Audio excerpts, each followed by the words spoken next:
Good evening class. Good evening.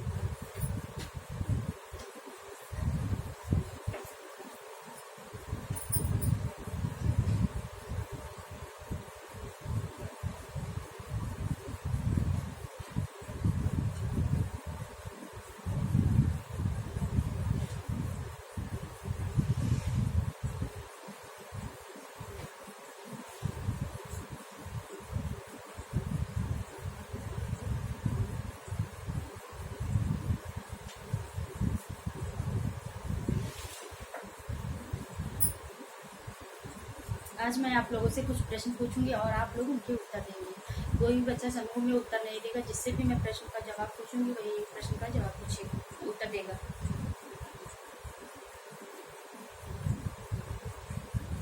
हमें शहद कहाँ से प्राप्त होता है? हमें शहद मधुमक्खी के छत्ते से प्राप्त होता है। वेरी गुड, बैठ जाइए। हमें शहद मधुमक्खी के छत्ते से प्राप्त होता है। मधुमक्खी के छत्ते में शहद कहाँ से आता है? मधुमक्खी के छत्ते में शहद फूलों के रसों से आता है। वेरी गुड, बैठ जाइए। मधुमक्खी के छत्ते में शहद फूलों के रसों से आता है। फूलों के किस भाग से रस निकलता है? फूलों के बीच वाले भाग पुष्प से के किस भाग से रस निकलता है? पुष्प के बीच वाले भाग से रस निकलता है। वेरी गुड, बैठ जाइए। पुष्प के बीच वाले भाग से रस निकलता है। पुष्प के भागों एवं उनके कार्य से आप क्या समझते हैं? पुष्प के 4 भाग होते हैं, बाह्य दलपुंज, दलपुंज, पुंकेसर, स्त्री केसर। आज हम जीव विज्ञान विषय के अंतर्गत पुष्प के भाग एवं उनके कार्यों का विस्तार पूर्वक अध्ययन करेंगे।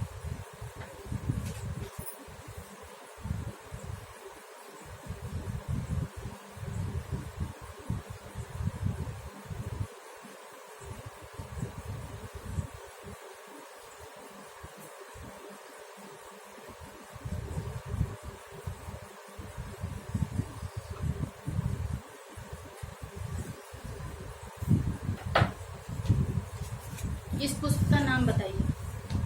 ये गुड़हल का पुष्प है। वेरी गुड, ये गुड़हल का पुष्प है। गुड़हल के पुष्प का कोई एक प्रयोग बताइए। गुड़हल के पुष्प का प्रयोग औषधि के रूप में किया जाता है। वेरी गुड, गुड़हल के पुष्प का प्रयोग औषधि के रूप में किया जाता है। पुष्प के 4 भाग होते हैं, बाह्य दलपुंज, दलपुंज, पुंकेसर और स्त्री केसर। बाह्य दलपुंज, बाह्य दलपुंज वो होता है जिसमें जो पुष्प के बाहरी जो पुष्प का सबसे निचला एवं बाहरी भाग चक्र जिसमें पत्तियों के रूप में एक पुष्प के सबसे बाहरी तथा निचले भाग में पत्तियों के रूप में बाह्य दलपुंजों की संख्या होती है और बाह्य दलपुंज के रूप में होते हैं और ये पुष्प की संख्या के अनुसार होते हैं। बाह्य दलपुंज का कार्य पुष्प की धूप एवं वर्षा से सुरक्षा करना होता है।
पुष्प के सबसे नहीं, पौधे का सबसे आकर्षक भाग कौन सा होता है? पौधे का सबसे आकर्षक भाग उसकी पत्तियां होती हैं। Very good. पौधे का सबसे आकर्षक भाग उनकी पत्तियां होती हैं। कुछ ऐसे पौधों के नाम बताइए जिनके फूलों की पत्तियों को हम खाने में प्रयोग करते हैं। सनई, तुरई ऐसे पौधे हैं जिनके पुष्प पत्तियों को हम खाने में प्रयोग करते हैं। वेरी गुड, बैठ जाइए।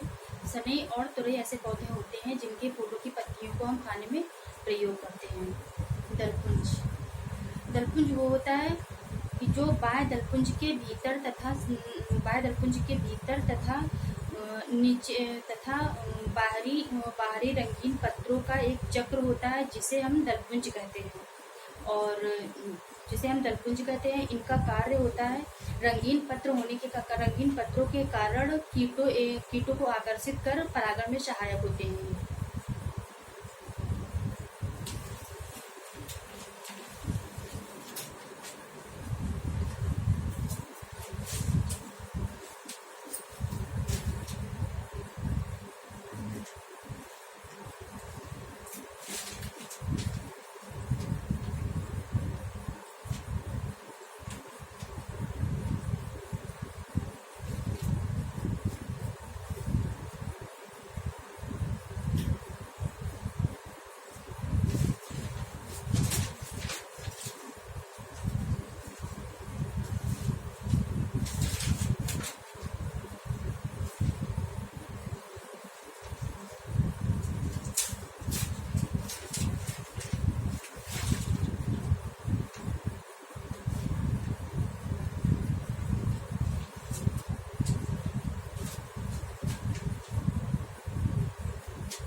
जैसे ये भाग हमारा बाह्य दलपुंज होता है।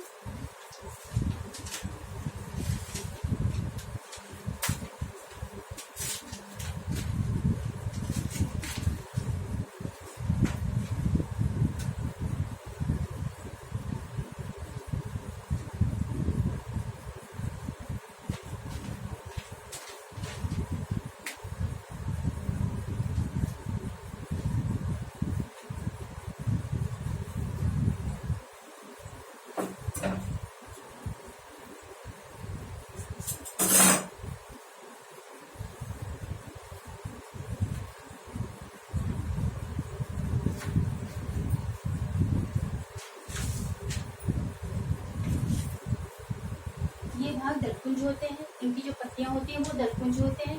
और ये जो होते हैं रंगीन होने के कारण इन्हें हम दलपुंज कहते हैं। और ये रंगीन होने के कारण ये कीटों को क्या करते हैं, अपनी ओर आकर्षित करते हैं और उनको आकर्षित करने के बाद में ये परागण में सहायता करते हैं।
कौन से पौधे में पत्तियों के बीच से लंबी लंबी डंठलनुमा संरचनाएं निकलती हैं? गुड़हल के पुष्प के पत्तियों के बीच में डंडी जैसी लंबी लंबी रचनाएं दिखाई देती हैं। गुड़हल, वेरी गुड, बैठ जाइए। गुड़हल के पुष्प में डंठल जैसी लंबी लंबी संरचनाएं निकलती हैं। गुड़हल का पुष्प किस देवी का प्रिय पुष्प होता है? गुड़हल का फूल माँ दुर्गा का प्रिय फूल है।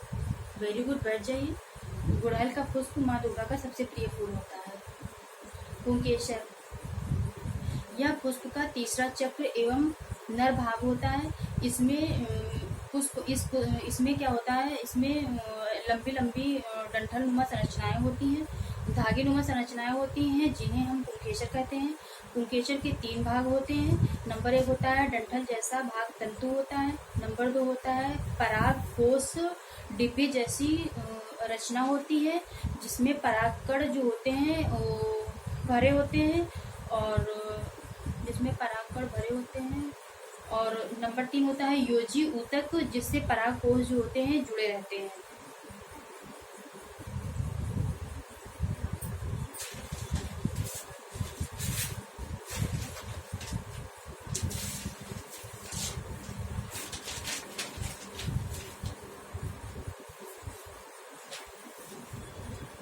जैसे कि ये पुंकेसर होता है, इससे ये पराग कोष जो होते हैं, पुंकेसर के द्वारा ही पराग कोष जो होते हैं जुड़े रहते हैं, और पराग कोष जुड़े रहते हैं, और इन्हीं के अंदर जो होते हैं परागकण जो होते हैं वो भरे होते हैं।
जब हम पुष्प से उसकी पत्तियों को हटा लेते हैं तो शेष बचा भाग क्या कहलाता है?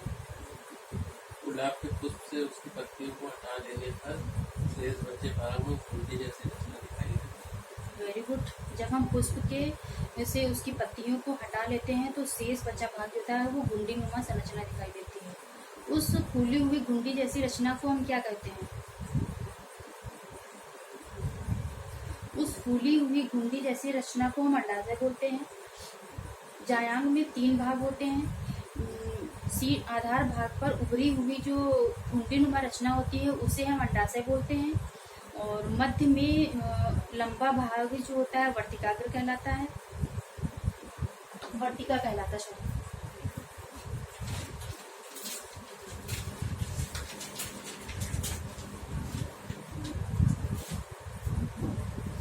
ये स्त्री केशर होता है। इसमें जायांग, ये जो बीच वाला पार्ट होता है ये जायांग होता है। इसके जो होते हैं 3 भाग होते हैं। जो नीचे शीर्ष पर फूली हुई घुंडी जैसे रचना दिखाई देती है उसे अंडाशय बोलते हैं, और जो लंबा बीच में लंबा भाग होता है उसे वर्तिका बोलते हैं। जो आधार जो शीर्ष भाग पर जो भाग होता है उसे हम वर्तिकाग्र बोलते हैं।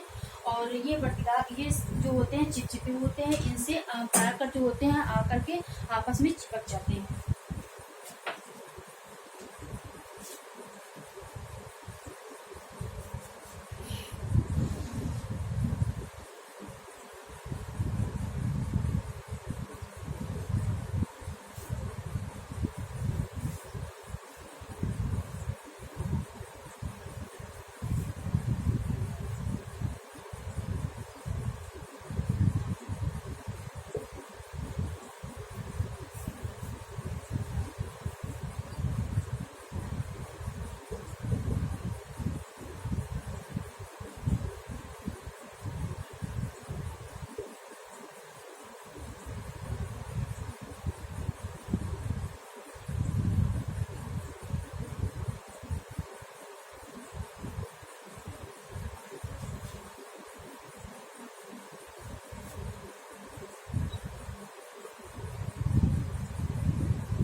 आप लोग श्याम पटकारे अपनी उत्तर पुस्तिका पर प्रदान करें।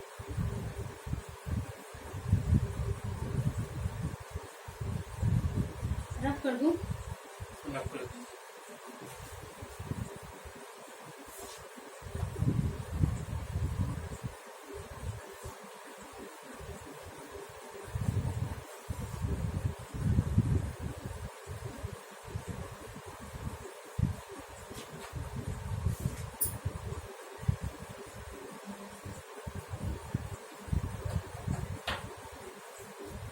अब मैं आप लोगों से प्रकरण से रिलेटेड कुछ पुनरावृत्ति प्रश्न पूछूंगी, जिसके उत्तर आप लोगों को देना है।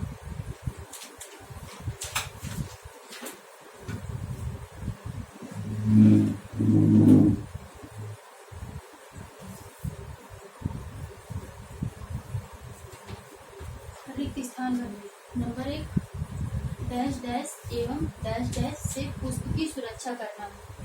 धूप एवं वर्षा से पुष्प की सुरक्षा। Very good.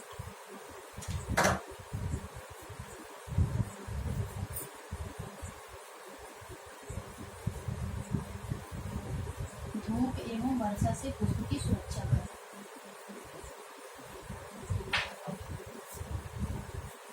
Second question, dash dash डिब्बी जैसी रचना का होना। परागकोश डिब्बी जैसी रचना का होना। Very good.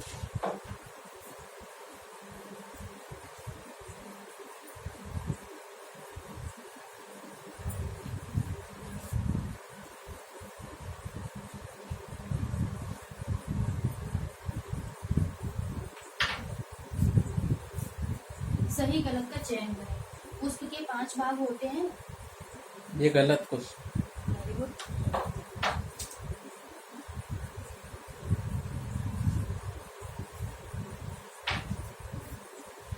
सेकंड क्वेश्चन, पुंकेसर के 3 भाग होते हैं। ये सही क्वेश्चन। Very good.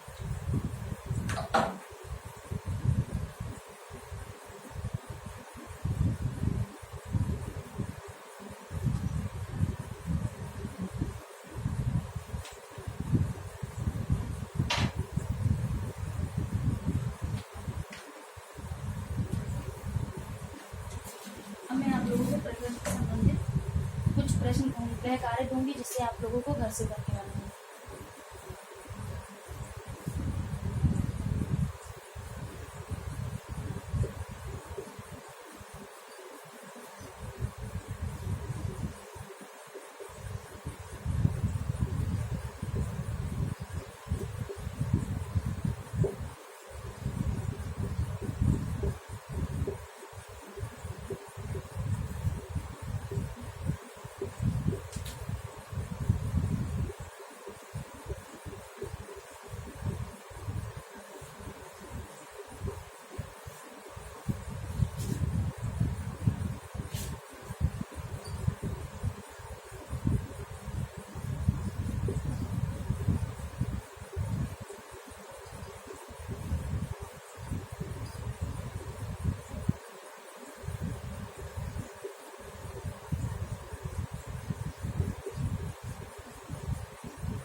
आप लोग शाम को कार्य अपनी उत्तर पुस्तिका को उतार लीजिए।